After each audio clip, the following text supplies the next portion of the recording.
Les titres principaux. Le vice-premier ministre Tamas Gantouruna a affirmé que la qualité, la rapidité et l'innovation doivent demeurer au cœur du développement national.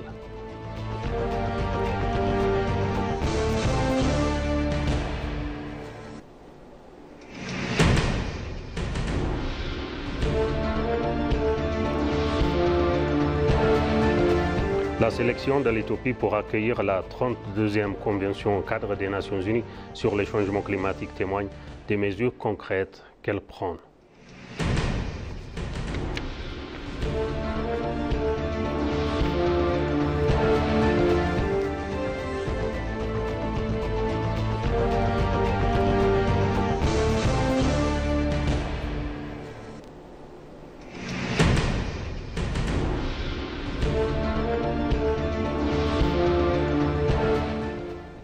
Bienvenue chers téléspectateurs pour notre journal d'aujourd'hui, 13 novembre 2025, présenté par Moubarak Moussa.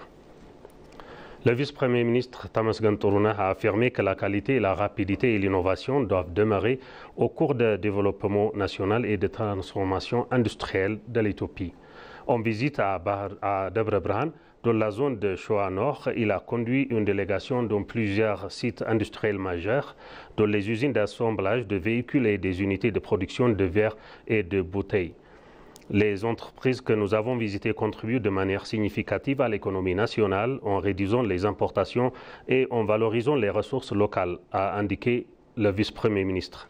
Selon le message publié sur X, l'usine est capable de produire jusqu'à 12 véhicules par jour et son nouvel atelier de peinture a permis de produire considérablement les délais de traitement passant de plusieurs jours à quelques heures. Tamas Gan a souligné que ces avancées illustrent la montée en puissance du savoir-faire industriel éthiopien et la progression vers une autosuffisance manufacturière. En plaçant la qualité, l'efficacité et l'innovation au cours de la stratégie de l'Éthiopie, a-t-il conclu, pour non seulement renforcer sa compétitivité industrielle, mais aussi accélérer la réalisation de ses objectifs de développement durable.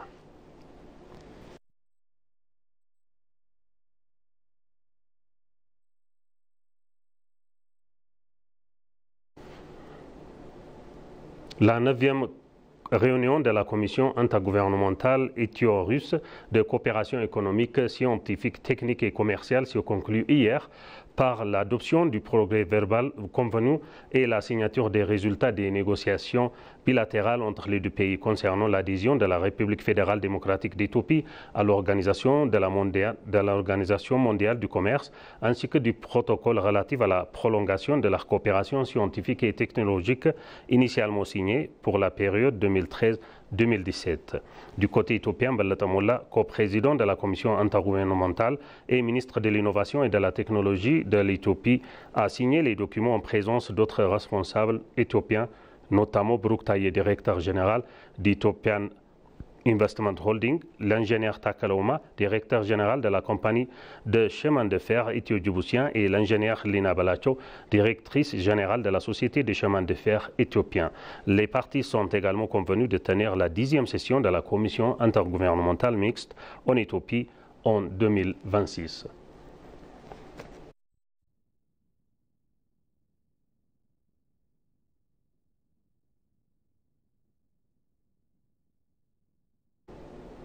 S'exprimant à l'ouverture du 3e forum de gouvernance de l'IGAD, tenu ce mercredi à Addis Abeba sur le thème « Le rôle des institutions démocratiques nationales dans la promotion de la paix et de la sécurité », Bikila Horissa a mis en avant les progrès réalisés par l'Éthiopie dans le domaine de la réforme institutionnelle et de la bonne gouvernance. Selon lui, les réformes entreprises ces 7 dernières années illustrent la volonté du pays d'asseoir des institutions solides, transparentes et responsables.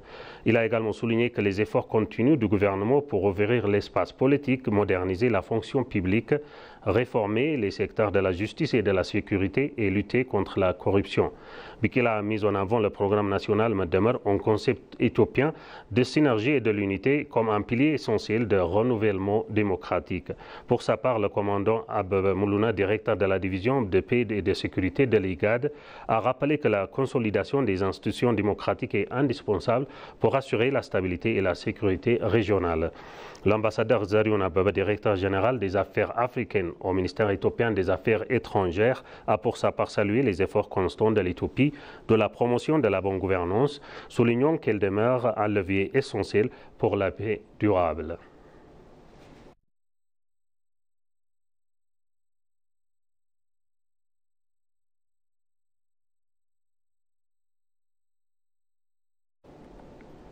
Le gouvernement égyptien poursuit une stratégie visant à priver l'Éthiopie de son maritime, a indiqué l'ambassadeur Ibrahim Idriss, coordonnateur des affaires frontalières internationales au ministère des Affaires étrangères.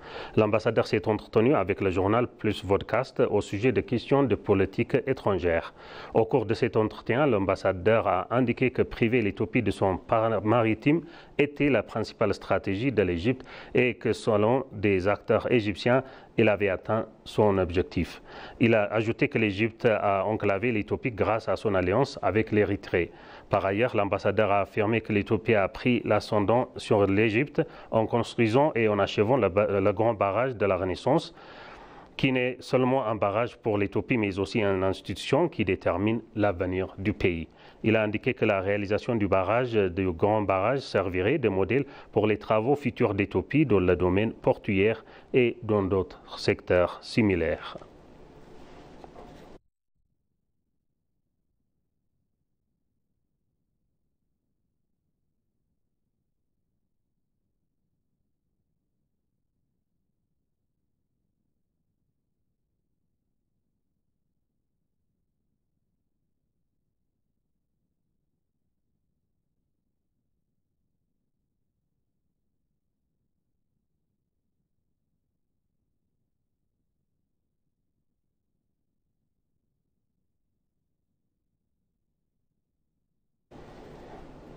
Le grand barrage de la Renaissance représente un modèle emblématique de mobilisation réussie des ressources nationales, a affirmé Marie Guena, chercheuse et consultante en coordination chez Development Reimagined.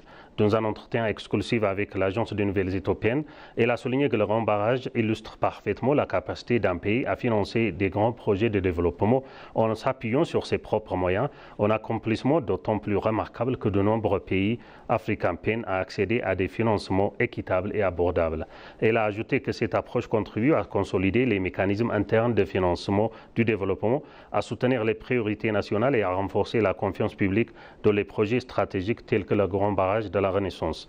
Merigana a par ailleurs rappelé que de nombreux pays africains restent confrontés à des notations de crédits défavorables et à des conditions de prêts rigides, imitant leur capacité à accéder à des ressources financières à faible coût. Elle a salué la création de l'Agence africaine de notation de crédit, estimant qu'elle constitue un pas important vers une évaluation plus juste des économies africaines. Elle a également encouragé des décisions politiques fondées sur des données fiables, notant que le manque de stratégie précise freine souvent la mise en œuvre de solutions concrètes.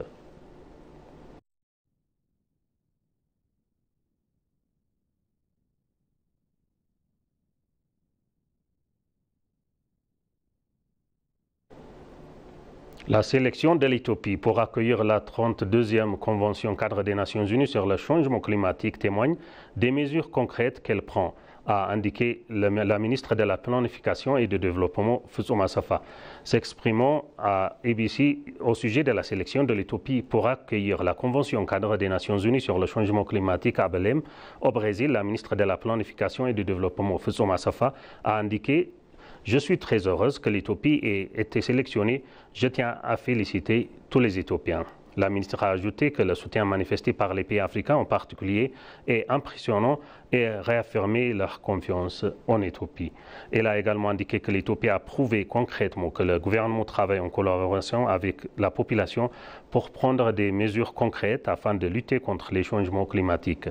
Elle a souligné que la conférence renforce la capacité diplomatique de notre pays et apportera d'importants bénéfices économiques et sociaux, soulignant que le monde commence à constater les résultats de notre travail.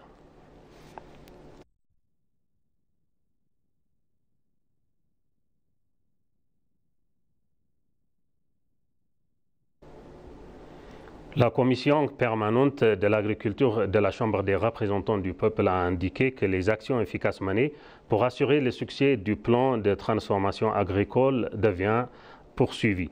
La commission permanente a examiné la mise en œuvre du plan du ministère de l'Agriculture et des institutions concernées pour les 3 premiers mois de l'exercice budgétaire 2018.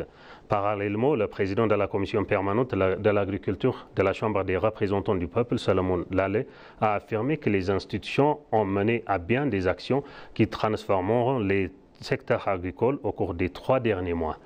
De son côté, le ministre de l'Agriculture, Hadi Souaraga, a affirmé qu'au cours des 3 derniers mois, une attention particulière a été portée aux actions susceptibles d'accroître la production et la productivité du secteur agricole.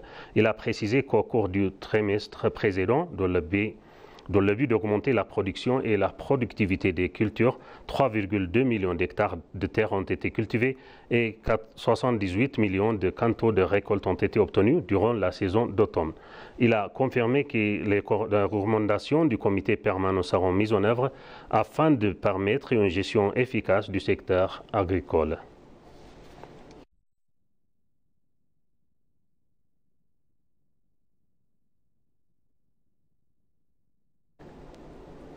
Et pour conclure le journal, la Commission permanente de la santé, du développement social, de la culture et des sports a indiqué que le ministère de la Santé déploie des efforts encourageants pour s'acquitter de ses responsabilités au cours du premier ministre. Le vice-président de la Commission permanente, Adel Bourka, a affirmé que les efforts déployés par le ministère pour mener à bien les tâches et responsabilités qui lui sont confiées sont encourageants. La ministre de la Santé, Magdas Daba, a indiqué que le ministère a réalisé 89% des tâches prévues pour le premier trimestre 2018. Elle a également précisé que le nombre de mères ayant bénéficié de soins dans les établissements de santé du pays est passé de 37% à 41% durant ce trimestre. La ministre a également indiqué que des mères ont accouché dans des établissements de santé. Des ressources pharmaceutiques d'une valeur de 34,1 milliards de birrs ont été disponibles. Il a également été indiqué que des vaccins contre le paludisme étaient administrés dans 58 districts sélectionnés.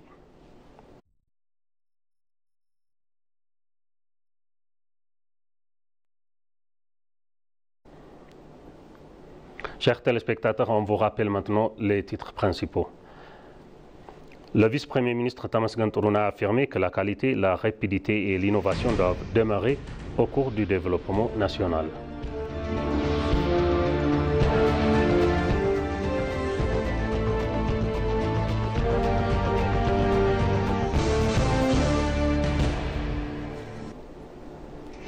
La sélection de l'Éthiopie pour accueillir la 32e Convention des cadres des Nations Unies sur les changements climatiques témoigne des mesures concrètes qu'elle prend.